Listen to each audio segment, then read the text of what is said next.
They found her at dawn, a broken doll tied to a fence post on the edge of Broken Creek Valley, left for the buzzards and the rising sun.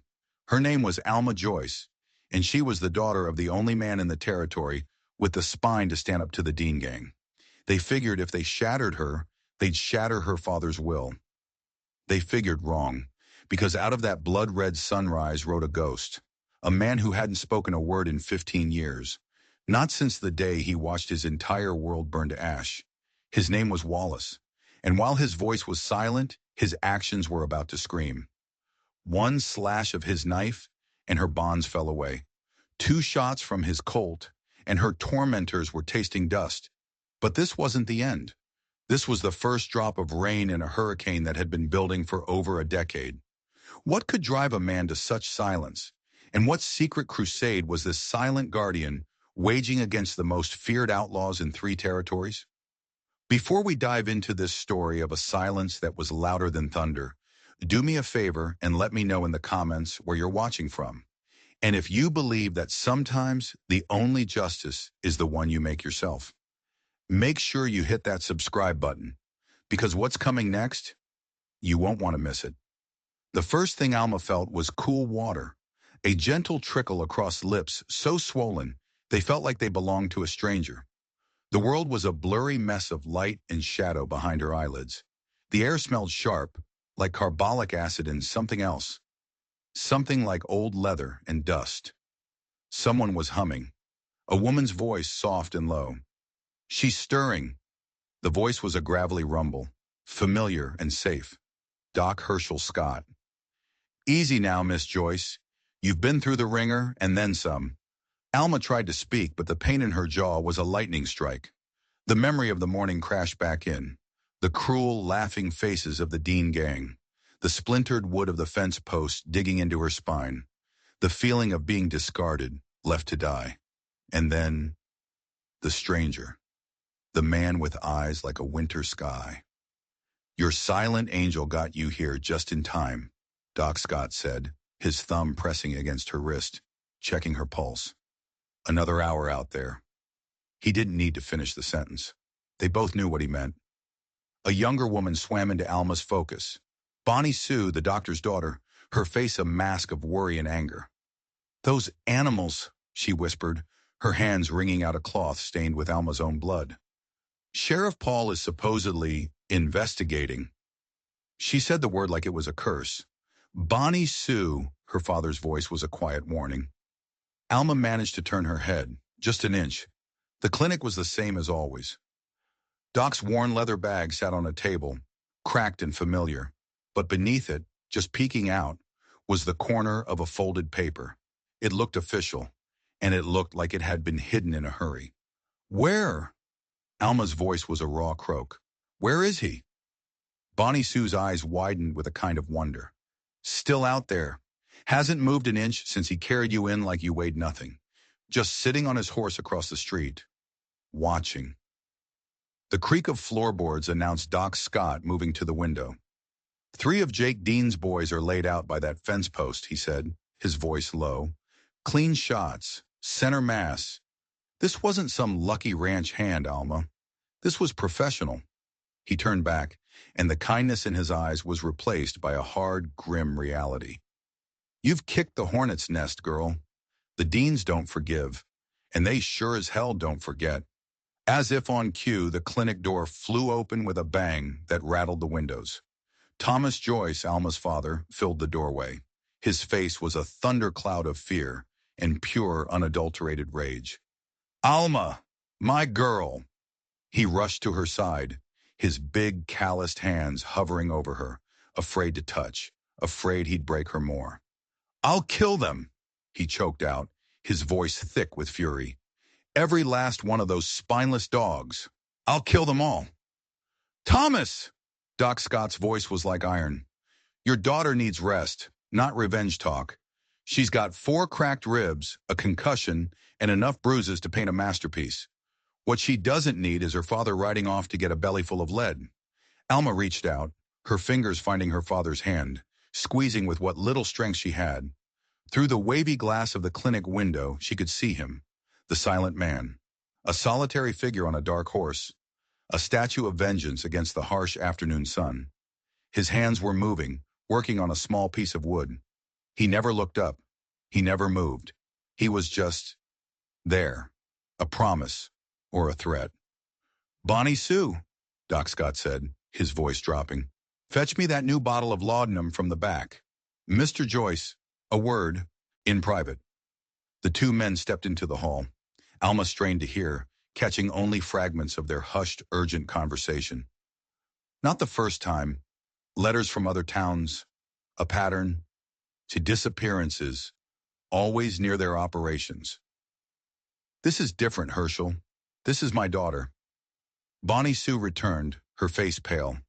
But Alma wasn't looking at her. Her eyes were locked on the man across the street. The sun glinted off something at his hip, half hidden under his long, dusty coat. It was a star, the five-pointed star of a lawman, old, tarnished, and worn with a kind of weary authority.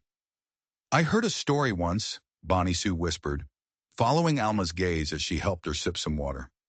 "A friend of mine over in Amarillo, she said he used to be a ranger, a Texas ranger, long time ago, before whatever happened that made him stop talking."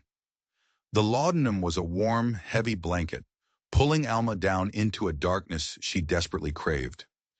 As her eyes drifted shut, she thought she saw the silent man turn his head, just slightly. For a second, she felt his winter sky eyes on her, right through the glass. In his hands, the small piece of wood was taking shape. It was a horse, a little horse, carved with impossible detail, running wild and free. Somewhere in the distance, a crow called a warning, and thunder rumbled, a low growl from an empty, endless sky. Something was coming. 3 days passed. 3 days of Alma healing, her body a roadmap of purple and blue bruises. 3 days of her father fortifying the ranch, every hand carrying a rifle, every shadow looking like a threat. And for 3 days, Wallace Dean watched from the high ridge overlooking the Joyce property. He never came closer. He just watched. His campfire was a tiny spark in the vast darkness, just enough to keep his coffee hot. His hands were never still, the blade of his knife flashing in the firelight, peeling away slivers of wood from a new block, giving it shape, giving it life.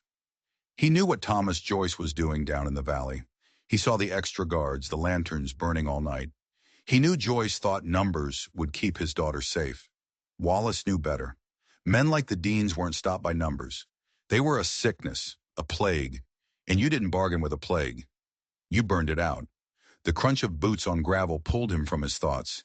A young man, barely more than a boy, was walking his horse up the trail. Grover Paul, the Joyce's senior ranch hand.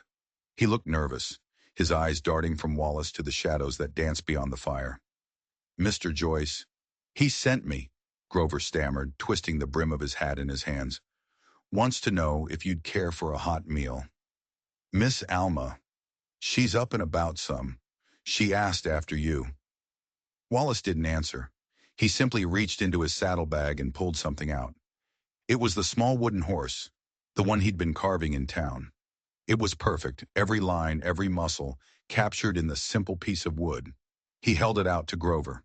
I'll make sure she gets it, sir," Grover said, his voice filled with awe as he took the carving. He hesitated, clearly wanting to say more. "You know, folks are talking, whispering. They say you used to be somebody. Before—" He trailed off as Wallace's gaze lifted from the fire and met his. The boy flinched, as if the silence itself had physical force. A coyote howled, a lonely, mournful sound that echoed across the valley. There's something else," Grover said, his voice barely a whisper. "Riders came through today, asking questions. Dean's men, but not the usual thugs. These ones were different, harder. They rode like they were soldiers, not outlaws." He took a shaky breath. One of them was wearing a star, a U.S. Marshal star. Wallace's hands, which had been starting on a new carving, went still. In the flickering firelight, his face was a geography of old pains and fresh warnings. "They're spinning a new story," Grover rushed on, the words tumbling out of him now. "They're saying you murdered those men in cold blood. that Alma was never in any real danger. They're saying you used her as bait, that this was all some kind of trap you set. The accusation hung in the air, ugly and obscene. Mr. Joyce told them to go to hell, Grover added quickly. He knows it's a lie. A twig snapped in the darkness, just beyond the ring of firelight. It was the only warning. In a single fluid motion that seemed impossibly fast, Wallace tossed the dregs of his coffee onto the fire, plunging the campsite into absolute darkness. His hands shot out, grabbing Grover's arm in a grip of steel, pulling him down behind a large granite boulder. 3 riders materialized out of the gloom, their forms dark silhouettes against the star-dusted sky. They moved with a quiet, deadly confidence, rifles held at the ready. "Camp's empty," one of them muttered. "Wilson's girl swore he was up here." "Spread out," another voice, colder and harder, commanded. "Marshal Kane wants him alive if possible. Don't get any bright ideas." Grover's breath hitched in his throat. Wallace's grip tightened, a silent command to stay still, to not even breathe. They crouched behind the rock, hidden by the deep shadows, as the men picked through the abandoned camp. "Fire's still warm," one of them said, his boots scuffing the dead embers. "He can't be far." Down in the valley, a dog at the Joyce Ranch started barking, a frantic, insistent sound. The riders all turned, their attention drawn to the lights below. "Check the ranch," the leader decided. "Sooner or later, he'll show his face there. They always go back. They always make a mistake." They mounted up and rode off, their hoofbeats fading into the night. Only when the sound was gone completely did Wallace release his grip on Grover's arm. In the thick darkness, he pressed a folded, yellowed piece of paper into the young man's trembling hand. Grover fumbled for a match, striking it on the rock. In the brief, flaring light, he could make out the words printed at the top of the document. United States Marshal Service. Official report. Classified. And below that, a title that made his blood run cold. Incident report. The Broken Creek Massacre. The date on the report was 15 years ago. To the day. I don't understand," Grover whispered, the match burning his fingertips. Wallace didn't offer an explanation. He was already on his horse, a silent specter in the moonlight. He pointed a single, determined finger down toward the Joyce Ranch, a clear instruction. Then he turned his own mount in the opposite direction, toward the high, dark country where the law didn't reach. Grover stood there, frozen, the exquisite wooden horse in one hand, and the ghost of a 15-year-old massacre in the other. He watched Wallace disappear into the unforgiving night. Behind him, down at the ranch, more lamps were being lit. Little pinpricks of light in a vast encroaching darkness. And across the valley from the town of Broken Creek, a bell began to toll. A slow, rhythmic funeral bell, ringing out a warning. A storm was coming. And this time, it was hunting for a ghost. The nightmares were always the same. The burn of the rope, the splintered wood, the sound of cruel, hollow laughter. But tonight, it was the flames that woke Alma up. She sat bolt upright in her bed, her ribs screaming in protest, her heart hammering against them. Firelight. It was dancing and flickering outside her window.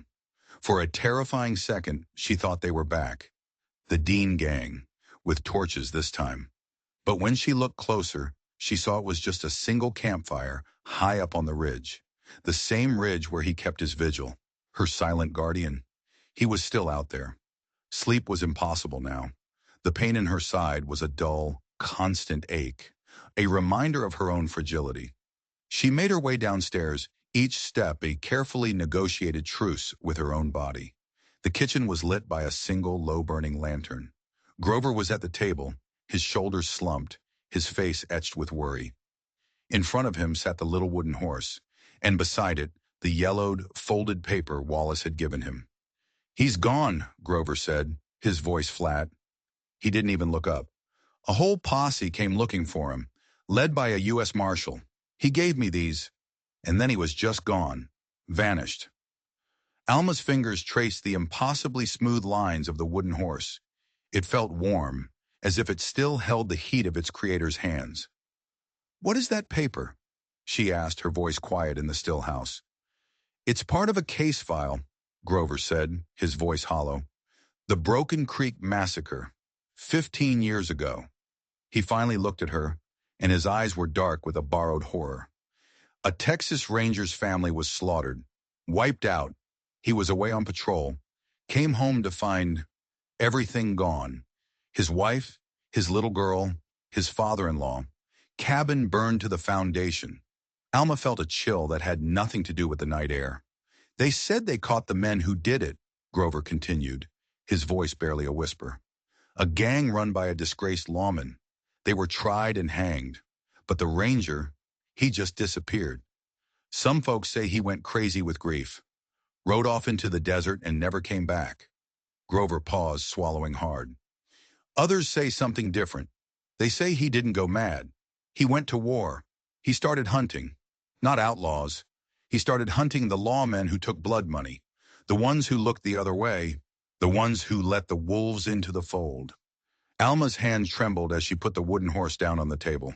It seemed to stare back at her with its lifeless, knowing eyes. Like Sheriff Paul, she whispered. Grover nodded grimly. This Marshal Kane, the one leading the posse, he's been hunting the ranger for years.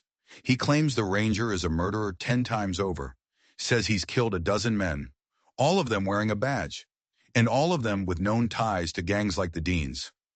He pushed the brittle paper across the table toward her. There's more.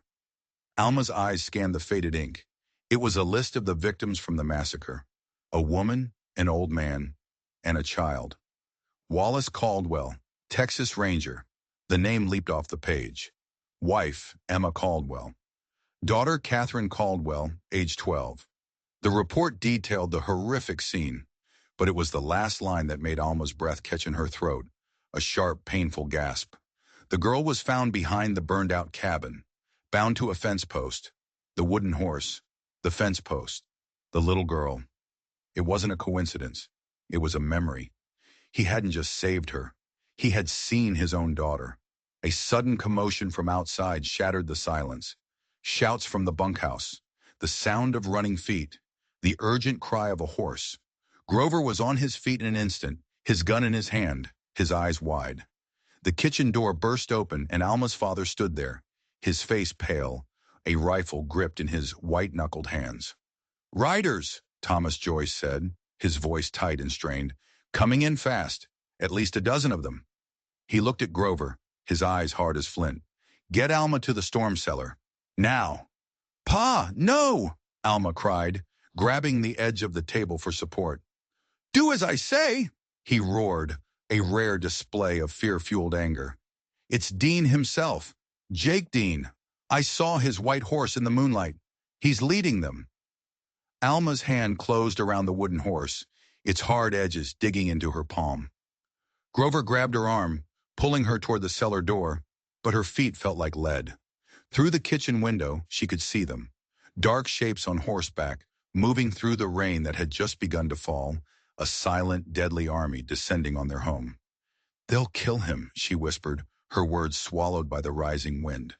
"They'll kill Pa." "Your pa's got the boys with him," Grover said, his voice trying for a confidence he didn't feel. "We can hold them off. We have to." "No," Alma said, her mind racing, the pieces clicking into place with horrifying clarity. She looked down at the wooden horse in her hand, then back out the window. "Not Pa. Wallace." Grover looked at her, confused. "It's a trap," she said, her voice trembling with the awful realization. "It was always a trap. Marshal Kane, the posse. They weren't hunting for him in the mountains. They were herding him, pushing him right back here." She looked at Grover, her eyes wild. "This was never about me. It was never about the ranch. We were just the bait. They wanted him to come back. They wanted to pin him in." Lightning split the sky, a brilliant, jagged tear in the fabric of the night. And in that brief, stark illumination, Alma saw him, a lone rider, materializing from the shadows at the edge of the property, behind the approaching gang. Silent, motionless, a ghost returning to his own haunting. He had come back. He had walked right into their trap to protect her. "Grover," Alma said, her voice suddenly calm, clear, and cold as ice. "Get me Pa's spare rifle." Thunder answered her, a deafening crack that sounded like the sky itself was breaking apart. And the night exploded. The first shot wasn't from the house. It came from the darkness, out past the corral. A high-powered rifle. A man screamed, a wet, choked-off sound, and one of the ranch hands fell from the porch roof. The Dean gang had their own ghost, a sniper. Alma didn't hesitate. Ignoring the fire in her ribs, she chambered a round into her father's heavy Winchester. Against his orders, against Grover's protests, they had climbed to the hayloft in the barn. It offered the best vantage point of the entire yard. Below, she could see her father organizing the other 5 hands into a desperate defensive line behind a low stone wall. Lightning flashed again, turning the scene into a series of terrifying frozen pictures. Mounted figures circling like vultures. The glint of rifle barrels in the rain. "Joyce!" The voice boomed across the yard, deep and gravelly, laced with malice. It was Jake Dean, a bear of a man on a stark white horse that seemed to glow in the darkness. "Send out the girl, and send out Caldwell's ghost. Do that, and the rest of you might just live to see the sunrise." Alma's finger tightened on the trigger, the sight of Dean's massive silhouette, a tempting target. But Grover's hand touched her arm. "Wait," he breathed. "Don't give away our position yet." A new figure rode slowly into the yard, right into the middle of the chaos. He wasn't riding hard. He wasn't carrying a rifle. He just ambled in, casual as you please. It was Sheriff Paul. His tin star caught the light from the ranch house lanterns. "Thomas," the sheriff called out, his voice carrying a false note of reason. "Let's not be foolish here.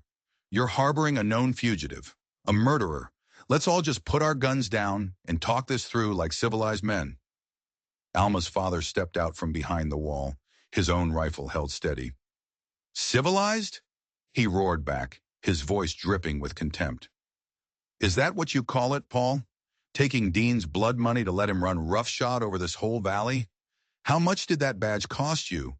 Or did you just rent it out for the night?" Suddenly, a horse screamed in the darkness to the west. Men yelled in confusion. One of Dean's riders came galloping wildly back into the light, his eyes wide with terror, his saddle empty. "He's here," Grover whispered beside her, a note of awe in his voice. More shouts. 2 quick, muffled pops from the direction of the water trough. Then, an eerie silence from that quarter. The lightning flashed again, and this time Alma saw him. A fleeting glimpse of Wallace's dusty coat as he slipped between the woodshed and the bunkhouse, moving like smoke, like a bad dream. He was a phantom, picking them off one by one from the shadows. "Burn them out," Dean bellowed, his voice raw with fury. "Burn the whole damn place to the ground." Glass shattered. Flaming bottles of whiskey arced through the night sky, trailing fire like malevolent comets. One smashed against the side of the barn, right below them. The old, dry wood caught instantly. Flames licked up the timbers, hungry and fast. "Alma!" her father's voice, a desperate cry from below. She and Grover scrambled back from the spreading fire, the loft quickly filling with thick, choking smoke. She ran to the loft door, peering down into the chaos below. Her father was no longer behind the wall. He was fighting hand-to-hand with 2 of Dean's men who had rushed the porch. And Sheriff Paul? He just stood there, in the middle of the yard, watching Thomas Joyce fight for his life, a passive observer to the slaughter he had enabled. But then something changed. A flicker of movement in the corner of his eye. Paul's expression shifted from smug indifference to sudden, stark terror. He turned, his hand dropping to the gun on his hip, his movements surprisingly fast. But he wasn't fast enough. Wallace was already there. He hadn't made a sound. He had simply materialized out of the rain and smoke, a specter of vengeance standing not 10 feet away. The chaos of the gunfight seemed to fade into the background. All Alma could hear was the roar of the fire and the hiss of the rain. "You should have let them kill me at Broken Creek, Caldwell," Sheriff Paul said, his voice strangely clear in the sudden lull. His gun was halfway out of its holster. "After what your wife paid me, just to look the other way while they passed through, I figured leaving you alive was the least I owed you." It was a confession, a final, damning admission.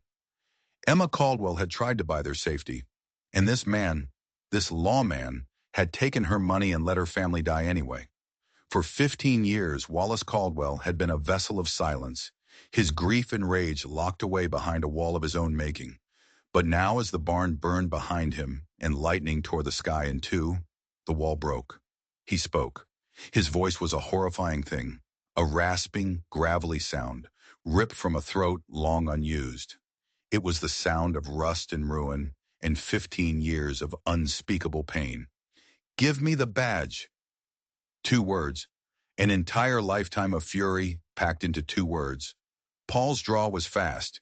He was a snake, and he'd survived this long by striking first. But Wallace hadn't been surviving. He had been waiting. The single shot was deafening. It echoed the thunderclap above. Sheriff Paul dropped where he stood, a puppet with its strings cut, his corrupted star falling from his vest to be swallowed by the mud. Alma's world narrowed. She saw Jake Dean, his face contorted in a mask of rage, swinging his big rifle around, taking aim at Wallace's unprotected back. There was no thought, no hesitation, only instinct. She brought her father's Winchester to her shoulder, the stock fitting against her cheek as if it were an extension of her own body. The range was long. The angle was terrible. The smoke and rain made it almost impossible. But sometimes justice doesn't need a clear path. Sometimes it just needs a chance. She fired. The rifle bucked against her shoulder. For a heartbeat, nothing happened. Then the giant figure of Jake Dean seemed to shudder. He swayed in his saddle, a look of stunned surprise on his face. And then he toppled sideways, a dead weight, falling from his white horse into the mud and the blood and the rain. The night and everything in it dissolved into madness. Dawn was a cruel painter, smearing the sky with shades of bruised purple and bleeding orange. It revealed the cost of the night's battle. The barn was a smoldering skeleton of charred timbers. The yard was a mess of splintered wood, spent cartridges, and still bodies. 4 of Dean's men were dead, scattered where they fell. The rest, their leader and the sheriff gone, had melted back into the night like the cowards they were.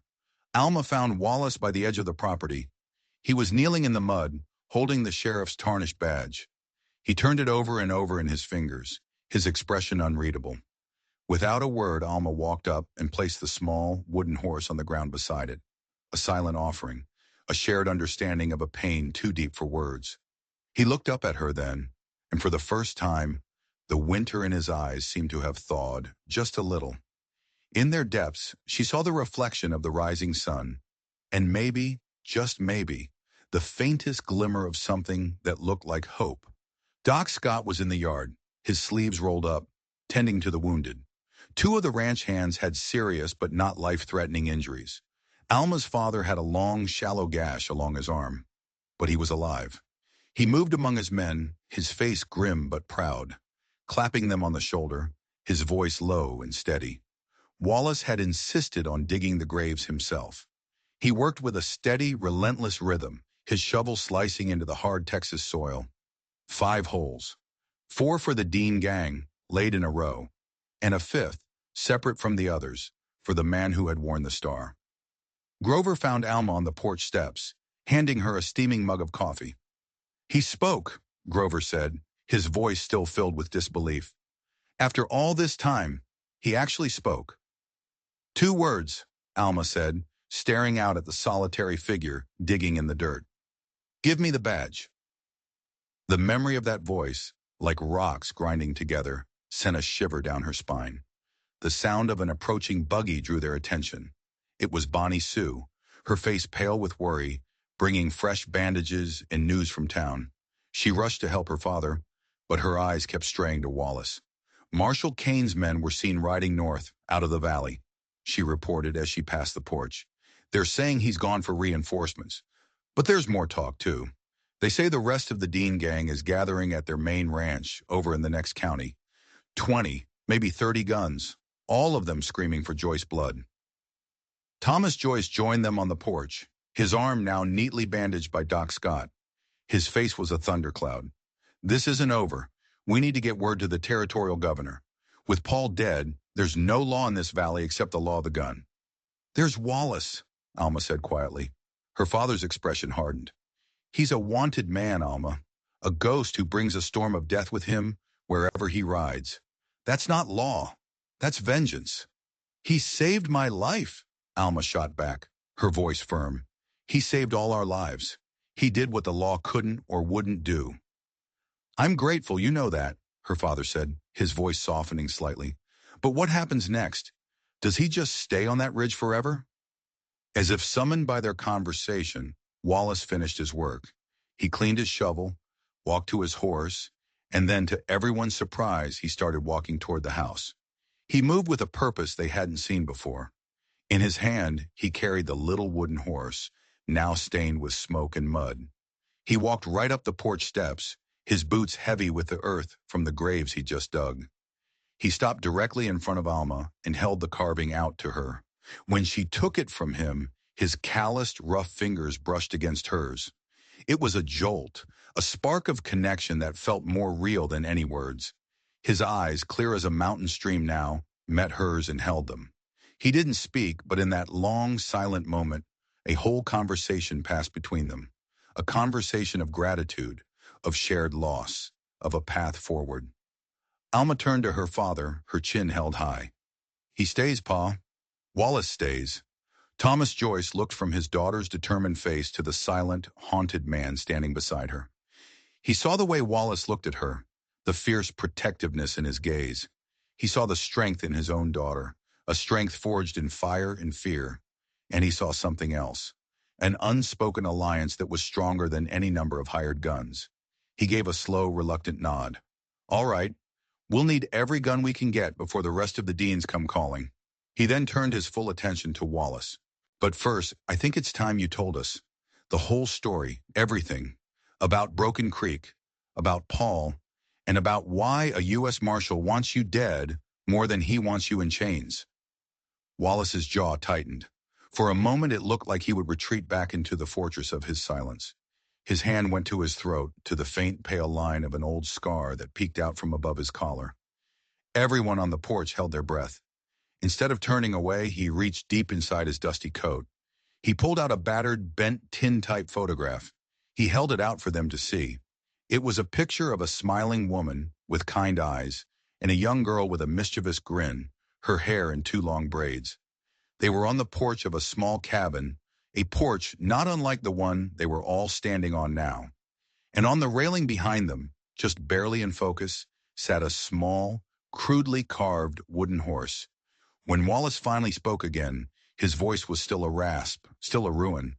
But this time there was something else in it, the ghost of a memory, the echo of a love that fire could not destroy. They burned everything, he rasped, his eyes fixed on the photograph. Everything, except this. Alma reached out and gently took his free hand, her small, soft hand covering his large, scarred one. Above them, the sky was clearing, but on the horizon, a new set of storm clouds was gathering, darker and more menacing than before. The war for Broken Creek Valley had only just begun. The next few days were a strange, tense calm before the inevitable storm. Wallace, now a resident of the Joyce barn, worked with a quiet intensity that was both unnerving and reassuring. He helped repair the damage from the fight, his movements economical and precise. He spoke only when necessary, in that same rough, gravelly voice, his sentences short and to the point. Need more nails. That board is weak. Sun sets at 7:14. He was a man of facts, of tangible realities. The past was a ghost, and the future was a threat, so he lived in the solid, workable present. But the tin-type photograph was never far from him. At night, Alma would see him from her window, sitting by the corral, staring at the image in the moonlight, a silent communion with his lost family. Grover, for his part, had become Wallace's shadow. The young ranch hand was fascinated by the silent man, seeing in him the kind of gritty, unshakable certainty he'd only ever read about in dime novels. He'd fetch Wallace's tools, share his coffee, and occasionally try to draw him into conversation. Did you really hunt Comanches with the Rangers? Grover asked one afternoon as they were replacing a section of burned fence. Wallace just kept hammering. Is it true you once tracked a man for 100 miles across the Llano Estacado with only a quart of water? The hammering continued, steady and rhythmic. Is Marshal Kane really as bad as they say? Wallace stopped. He pulled the last nail from his mouth and drove it home with 3 perfectly measured strikes. Then he turned and looked at Grover. Worse, he rasped, and that single word carried more weight than a whole sermon. News from town was scarce and unreliable. Bonnie Sue would ride out every other day, her buggy filled with supplies and gossip. The town was paralyzed by fear. No one knew who to trust. The Deans were brazenly taking what they wanted, their numbers swelling with every piece of scum and villainy that drifted in, drawn by the scent of blood and money. And Marshal Kane? He had returned, not with a posse of deputies, but with something far more terrifying. They're not lawmen, Bonnie Sue said, her voice trembling as she spoke to Thomas and Alma on the porch. They call themselves regulators. Hired guns from the Pinkerton agency, all of them wearing shiny new badges issued by Kane himself. They've taken over the town. They're acting under the marshal's authority, but they're nothing but a private army. Thomas Joyce's face went grim. He's bought the law. He's planning to wipe us out and make it look legal. That evening, a rider approached the ranch. He came slow, a white flag tied to his saddle horn. It was one of Dean's men, but he looked pale and scared. Marshal Kane sent me, he said, refusing to dismount. He says he knows what you're hiding, Joyce. He knows about the silver. Alma and her father exchanged a look of pure confusion. Silver? What in God's name is he talking about? There's no silver on this land. He don't think so, the rider said, nervously eyeing Wallace, who had appeared at the corner of the barn, silent as always. He says your father-in-law, old Jedediah, found a rich vein up in the high canyons 15 years ago. Says that's the real reason the Deans have been pushing you. They weren't working for themselves. They were working for him, for Kane. The pieces started to slam into place with the force of a physical blow. Kane was stationed here back then, Thomas said, his mind racing back through the years. Before he made marshal, he was just a young, ambitious deputy. He said the original deed is a forgery, the writer continued, eager to get his message delivered and be gone. He says he has the real claim, signed and sealed. He's giving you until noon tomorrow to clear off this land. You, your daughter, and your men. If you're still here, he's coming to execute a federal warrant for claim jumping and for harboring a fugitive. He looked directly at Wallace.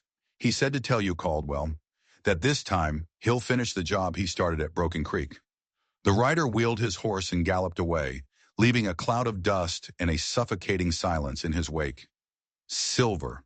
It was never about the ranch or the water rights or petty grudges. It was about a fortune hidden in the hills. My father-in-law never said a word about any silver, Thomas muttered, shaking his head in disbelief. But Wallace knew. Alma could see it in his eyes. The winter was back, colder and harder than ever. He walked over to the porch, picked up a stick, and began to draw in the dirt. He drew a map, a crude layout of the canyons and ridges to the north of the ranch.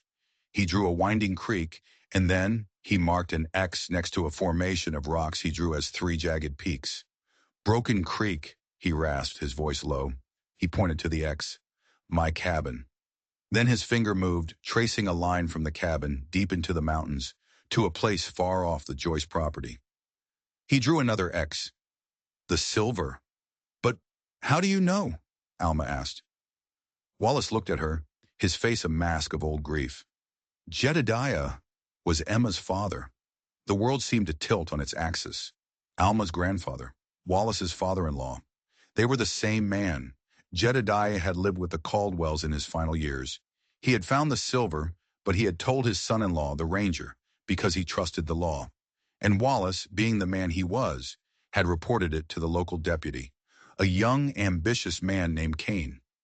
Kane hadn't filed the claim. He had hidden it. And then he'd made a deal with the outlaw gang, the very same one Wallace was hunting. He'd paid them to raid the Caldwell cabin, to kill everyone and get the map Jedediah had made. They were supposed to make it look like a random, brutal attack. Sheriff Paul, another deputy at the time, was paid to be conveniently out of town. But it had gone wrong. Wallace had returned from his patrol early. The gang panicked. In the ensuing chaos, the cabin was set on fire. The map was burned, the gang fled, and Kane was left with nothing but a secret he believed had died with Wallace's family. Until now. He didn't just want Wallace dead for revenge. He wanted him dead because Wallace was the only other person alive who knew the location of the silver mine. Alma's rescue was the perfect excuse to bring his private army, to legally seize the land that would give him access to the canyons, and to finally eliminate the one man who could expose him. He thinks the mine is on our land, Thomas Joyce said, understanding dawning in his eyes. He thinks that's why I've refused to sell all these years. He doesn't care about the land, Wallace corrected, his voice a low growl. He cares about the witness. He looked at Alma, then at her father. He won't stop with me. He can't leave anyone alive who knows the truth. They were trapped, outnumbered 30-7, facing a private army with the full, albeit corrupt, backing of federal law. Surrender meant death. Staying meant a siege they couldn't possibly win. The sun began to dip below the horizon, painting the sky in the colors of a fresh bruise. Noon tomorrow. They had less than a day. There's one other way, Wallace said, his eyes turning back toward the high, dark mountains. Not a siege, a hunt. He looked at Thomas Joyce, man to man. He's expecting us to hide behind these walls. He won't be expecting us to bring the fight to him. He was proposing the unthinkable, to ride out, to attack a force 4 times their size. It was suicide. But as Alma looked at the grim determination on Wallace's face, she realized it wasn't suicide. It was justice. The plan was audacious, born of pure desperation. Wallace knew the canyons and ravines like the back of his hand. It was his old hunting ground. Kane and his Pinkertons, for all their firepower, were flatlanders. In the broken country, the advantage would shift. We don't fight them all at once, Wallace explained, scratching lines in the dirt map. We pull them apart, separate them, use the terrain. The 7 of them, Wallace, Thomas, Grover, and the 4 remaining ranch hands gathered in the lamplight of the main house. The mood was grim, the air thick with the unspoken knowledge that some of them would not see the next sunrise. Grover, Wallace said, his gaze fixing on the young man, you're the fastest rider. You're our insurance. He handed Grover a folded piece of paper. It was a letter, painstakingly written in Wallace's rough hand, detailing everything. Kane's treachery, the massacre, the silver, the corruption. It was addressed to the territorial governor in Austin. Ride east. Don't stop. Don't look back. Get this to Austin. If we don't stop Kane here, this letter is the only thing that will. Grover looked like he wanted to argue, to stay and fight. But he saw the hard finality in Wallace's eyes, and he nodded, his jaw set. That left 6. He'll come at us from the front, Thomas said, pointing to the main road. A straight assault. No, Wallace countered. That's what he wants us to think. He's arrogant, not stupid. He'll send a small force down the main road to keep us pinned. The main assault will come from the north, through the canyons. He'll try to flank us, to use my own ground against me. The plan was simple and terrifying. Thomas and 2 of the hands would stay at the ranch, creating enough noise and light to make Kane's scouts believe everyone was bunkered down for a siege. Wallace, Alma, and the last ranch hand, a tough old man named Peterson, would ride out under the cover of darkness. They would circle around and meet Kane's main force in the narrow passes of the high country. You're not going, Thomas said to Alma, his voice iron. I'm the best shot here next to Wallace, Alma replied, her voice just as firm. And I know those canyons just as well as he does. You need me. She looked at Wallace, a silent plea for him to back her up. Wallace looked at her for a long moment, his eyes searching her face. He saw not a fragile girl who needed protecting, but a determined woman who had walked through fire and come out stronger. He gave a single, decisive nod. The argument was over. They rode out an hour before midnight, 3 ghosts slipping into the oppressive darkness. The moon was hidden behind a thick blanket of clouds. The only sound was the muffled hoofbeats of their horses on the soft earth and the chirping of crickets, oblivious to the human storm about to break. They reached the mouth of the canyon just as the first hints of gray began to soften the eastern sky. Wallace dismounted, pressing his ear to the ground. After a long moment of silence, he looked up. They're coming. 20, maybe more. Half an hour. They didn't have much time. The spot Wallace had chosen was a narrow bottleneck in the canyon, a place known as the Devil's Jaw. Sheer rock walls rose up 100 feet on either side, and the path was barely wide enough for two horses to ride abreast. It was a natural kill box. They took their positions, hidden amongst the boulders and crevices high up on the canyon walls. Alma lay flat on a rocky ledge, the cold stone seeping through her clothes, her Winchester resting on a small pile of rocks. She could feel her heart hammering, a frantic drumbeat against the silence. She looked over at Wallace, who was positioned 20 yards away. He was perfectly still, a part of the rock itself, his eyes fixed on the entrance to the canyon. He looked calm. He looked like he was finally home. The wait was agonizing. Every rustle of the wind, every skitter of a lizard on the rocks, sounded like an approaching army. The sky grew lighter, from gray to a pale washed-out blue. And then they heard it, the distant jingle of a harness, a cough, the low murmur of voices. They came into view, a long column of riders, moving with the careless confidence of predators who believe they are at the top of the food chain. They were led by a man in a crisp duster, a U.S. Marshal's badge shining on his chest. Even from this distance, Alma could feel the venomous arrogance rolling off him. Marshal Kane. He rode into the Devil's Jaw as if he owned it. His Pinkerton regulators followed, their rifles resting casually in their saddle scabbards. They were expecting a sleeping ranch, not an ambush in the heart of their own attack. Alma centered her sights on a rider near the back of the column. Her hands were sweating, but her breathing was steady. She glanced at Wallace. He was watching Kane, his focus absolute. He slowly raised his hand, one finger extended. He waited. He let more of them enter the narrow pass, deeper and deeper into the trap. Alma held her breath. The world seemed to shrink until it was nothing but her rifle, and the unsuspecting man in her sights. Wallace's hand dropped. The canyon exploded in a deafening roar of coordinated gunfire. The ambush was perfect. The first volley tore through the stunned column of riders. Horses screamed and reared. Men yelled in pain and confusion. The narrow canyon walls amplified the sound of the gunshots, making it sound like a whole army was firing down on them. The Pinkertons, so confident moments before, were now a panicked mob, trapped in the narrow kill box with nowhere to run and nowhere to hide. Marshal Kane reacted instantly, his arrogance replaced by a cold, professional fury. "Cover!" he roared, diving from his horse and scrambling behind a large boulder. "Return fire! Up there! On the ridges!" Rifle fire erupted from below, bullets sparking and ricocheting off the rocks around Alma. She kept her head down, chambered another round, and peeked over her rock. She saw one of the regulators trying to calm his horse. She took a breath, squeezed the trigger, and he toppled from his saddle. This wasn't a fight. It was a slaughter. Peterson, the old ranch hand, was firing his shotgun down into the mass of men, the buckshot causing chaos and terror. But it was Wallace who was the true artist of death. He moved between positions with a silent, ghostly speed, firing with an unhurried, methodical precision. Every shot found its mark. He wasn't just killing them, he was dismantling their will to fight. The battle raged for what felt like an eternity, but was likely no more than 10 minutes.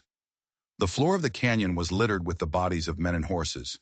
The remaining regulators had broken. A few tried to flee back the way they came, only to be picked off by Wallace. Others were trapped, pinned down behind rocks, their will to fight bleeding out into the dusty ground. And then a new sound, hoofbeats, fast, coming from the direction of the ranch. For a heart-stopping moment, Alma thought it was the other detachment of Kane's men, coming to reinforce their leader. But then she saw them. It was her father and the other two ranch hands. They were charging into the mouth of the canyon, whooping and firing their guns into the air. Wallace's plan had been even more brilliant than she'd realized. The moment the main fight started, her father was to ride out, creating the illusion that the ranch's defenders were now attacking Kane's rear guard, making Kane's pinned-down men feel like they were caught in a pincer. It was the final straw. The remaining Pinkertons threw down their guns, their hands raised in surrender. But Kane wasn't surrendering. In the chaos, he had slipped away. Alma saw a flicker of movement high up on the opposite canyon wall. Kane was climbing, scrambling up the rocks with the agility of a mountain goat. He was heading for the high ground. He was heading for the mine. Without a second thought, Wallace was after him. He moved up the treacherous rock face with an impossible speed and grace, a hunter closing in on his prey. "Alma, stay here! Help your father!" he yelled, his voice echoing in the canyon. It was the first time he had used her name. She watched him go, her heart in her throat.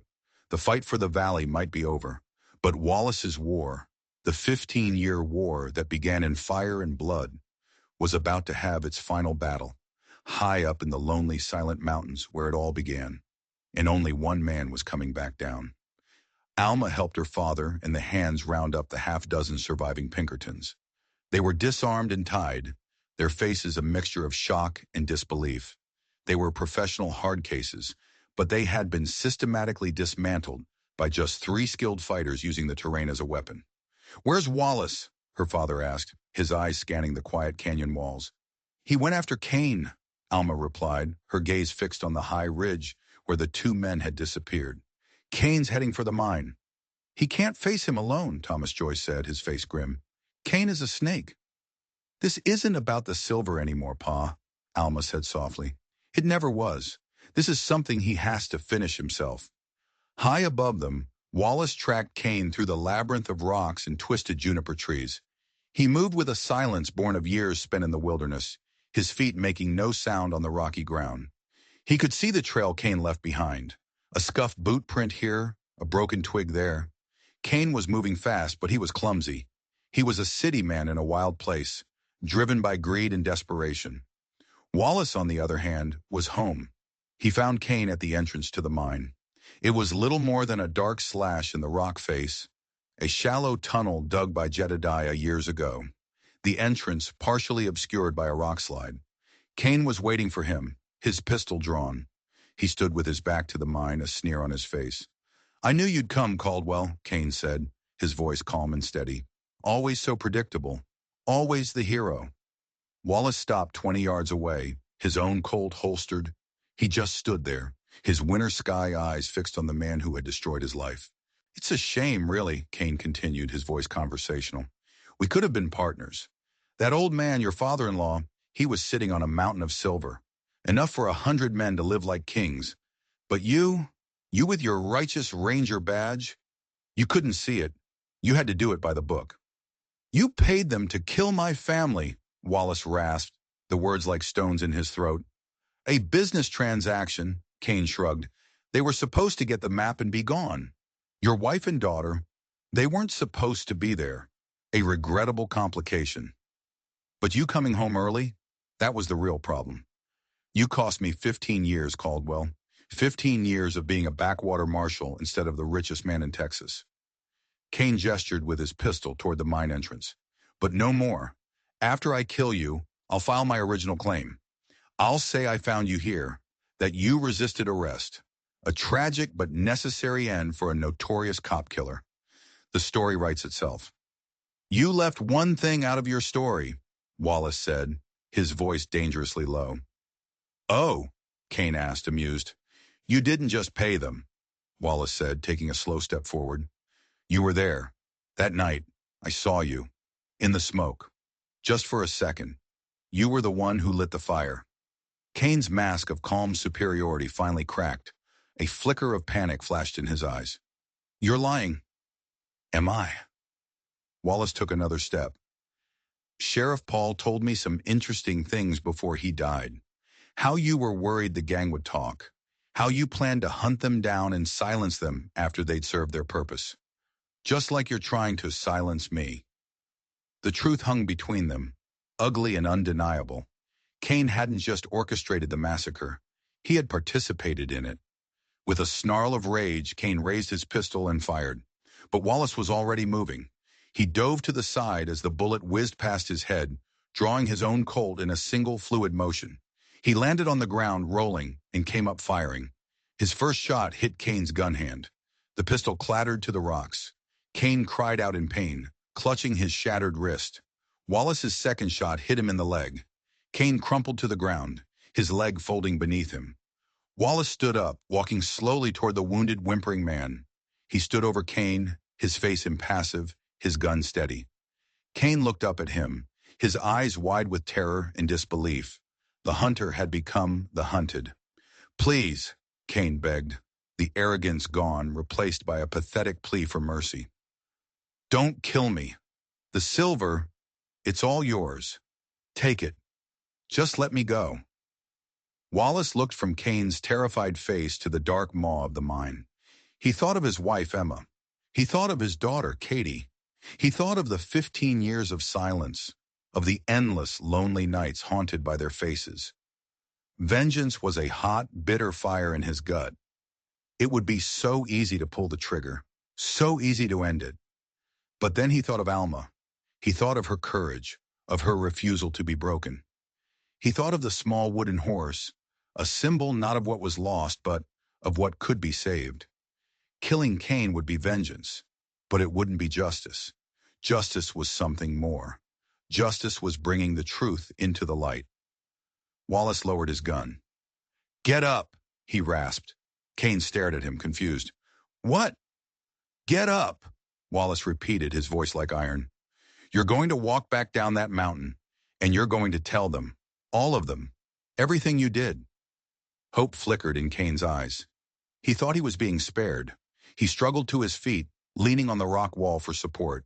But as he turned to start the long, painful journey down the canyon, he saw something that made his blood run cold. Grover was standing there, and he wasn't alone.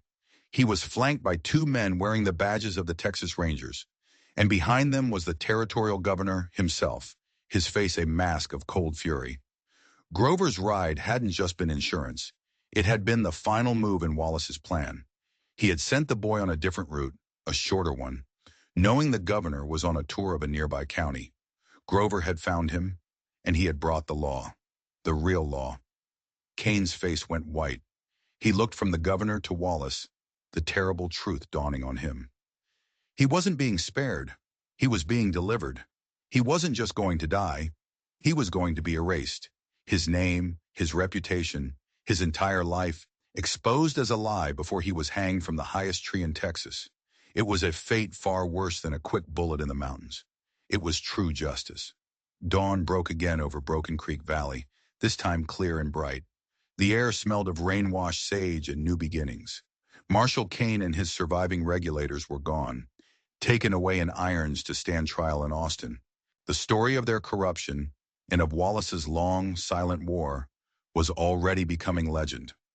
Wallace stood by the corral at the Joyce Ranch. A new gleaming star was pinned to his vest. The governor hadn't just exonerated him, he'd reinstated him. Wallace Caldwell was a Texas Ranger again. His fingers kept straying to the badge, as if to make sure it was real. Alma came and stood beside him. She held the last wooden horse, the one he had carved for her, the one that had started it all. "It suits you," she said softly. He turned to her, and for the first time she saw that the storm behind his eyes was gone. The winter was over. In its place was a quiet, peaceful calm. He reached into his pocket and pulled out the old battered tintype. "Emma," he said, his voice still rough, but clear now. He gently touched the woman's face in the photograph. "My wife, and Katie, our daughter. She loved horses more than anything. I carved her a new one every time I came home from patrol." He looked at the wooden horse in Alma's hand. She understood now. It wasn't just a memento of his daughter. It was a promise to protect the innocent, a promise he had kept for her. He had saved her, and in doing so, she had, in some small way, saved him. The valley was healing. The dark cloud of the Dean gang and Kane's corruption was gone, leaving behind a community that was stronger, more united. Thomas Joyce was elected the new town sheriff by unanimous vote. The work of building a true and lasting peace had just begun. Together they would see it through. Behind them, the sun climbed higher, chasing the last of the shadows from the canyons.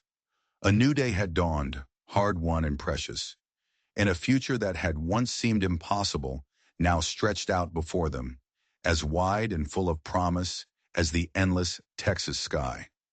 If you believe that justice is worth fighting for, no matter how long it takes, drop a star in the comments below. And if you were moved by this story of a silence that spoke louder than any words, do me a favor.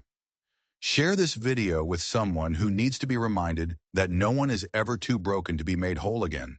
And don't forget to hit that subscribe button, because the greatest stories are the ones that remind us of the strength of the human spirit. Thanks for watching.